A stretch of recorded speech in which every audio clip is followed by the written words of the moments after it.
Mambo vipi? Hi guys. I hope mko poa, si ndio?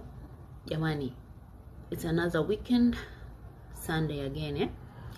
Wiki hiyo imeisha kama masia. Kesho Jumatatu, wenye kupambana tupambane, wenye kuamka saa 11 saa 12 kwa usafiri, wenye usafiri kwa foleni. Hakuna kupumzika yani. Ila ndio maisha tumechagua kwa sababu tunahitaji kufikia malengo ya kila mmoja katika ulimwengu. Iwe kipesa, kibiashara, kikazi and all that stuff. Kila mmoja kupoa. Kama hauko poa hujamka vizuri, basi mimi nikupe pole sana sana sana. Mungu wa mbinguni atakupigania kiafya. Kila situation unayopitia utakuwa sawa. Hakuna usiku usiokuwa na asubuhi. Hilo ni neno langu. Ite binti Msangi. Jana niliwaambia kuhusiana na skincare product. Kwa makini sana jamani. Nimeongea machache and I hope mmenielewa. Nashukuru kwa wale mlio like, kuna mlio share kwenye magroup na kuna mlio post kwenye status zenu WhatsApp. Thank you guys so much, so very much. Mimi niko hapa leo kukuletea ile kwa wewe ambaye budget yako unaona ni ndogo, sawa?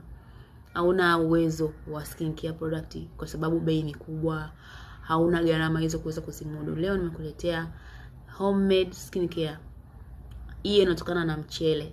Kwa hiyo ningependa unisikilize vizuri, nitaongea machache, unisikilize vizuri ili utengeneze product yako hapo nyumbani kupitia mchele na karafuu.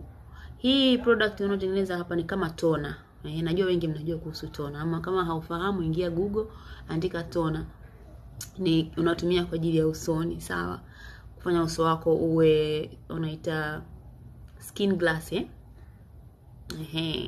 ngozi fulani hivi kama kioo, au ngozi fulani hivi kama binti Msangi. Japo mimi mwenyewe ndo nimeitumia, nafikiri jana niliwaahidi, lakini jana nilikuwa nishatengeneza. Kwa hiyo nimeanza kutumia leo. Kwa hiyo matokeo yataendelea kuonekana kadiri na wewe unategemea na ngozi yako. Sasa maandalizi ya kutengeneza hii tona yako hapo nyumbani kupitia mchele. Mchele huu tunakula na karafuu, sawa? Mchele pamoja na karafuu, namna ya kuandaa. Nisikilize kwa makini. Chukua kalamu na karatasi, uandike. Usije ukasahau, sawa? Cha kwanza, mchele tunafahamu, sawa? Unachukua mchele wako, unaipimia vijiko viwili vya chakula. Wengi tunavijua vijiko vya chakula vile vya chakula vikubwa vya chakula vya mezani. Mchele unachukua vijiko viwili vya chakula. Viwili kinajaa tu vizuri, kimoja na cha pili, sawa? Baada ya hapo